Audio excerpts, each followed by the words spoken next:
do të moshin pas 4 vjetësh, ata do të merrnin listën sërbe, sepse vlerësojnë që për 4 vite ndoshta elektorati harron se çka ka ndodhur, bën shumë zhvillime, krijon shumë rrethona e tjera, pra ishte bindja kësaj, por që domosdo vim përfundim që gjithsesi lëvizja vetvendosje ka imponuar një kriter, një qëndrim që nuk ban të merret lista sërbe në koalicion, se kushdo që e merr në farë mënyre jep shenja që është pro-sërb.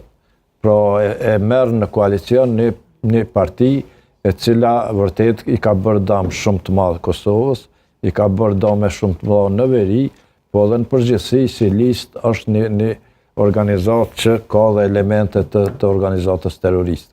Pra me këtë koncept e ka vështirë cila do parti në Kosovë që ta bëjnë një lloj koalicioni me listën sërbe.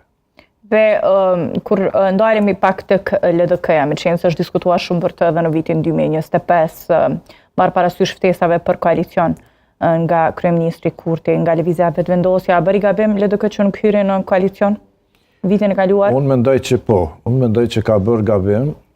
Unë disa herë kam insistuar si ish funksionari lartë i LDK-s, si antari i LDK-s, i kam sugjeruar Abdi Gjikut që të bëj koalicion me lëvizjen vetvendosje. LDK-ja i kishte 20 deputet, patin një ngritje, dvogël, po megjithatë ishte ngritje, dhe kishte mundësi ta merrte edhe pozitën e presidentit. Pra, të bante një koalicion për qeveri, por që ta merrte pozitën e presidentit. Pra, Abdi Gjiku mund ta merrte këtë pozitë që unë mendoj se do ta favorizonte shumë LDK-n, sepse do të forcojë LDK-ja me pozita shtetërore, me pozitën e presidentit, me zëvendës kryeministra, me ministra e tjera, pra do të ishte në situatë që të krijonte parakushtet për një ngritje të matutjeshme.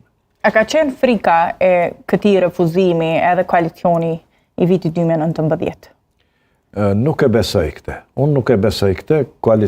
Prishja e koalicionit e vitit 2019 ishte aksidentale, pra nuk ka pasur të bëjmë me ndonjë parim me program ose diçka tjetër, ishte aksidentale.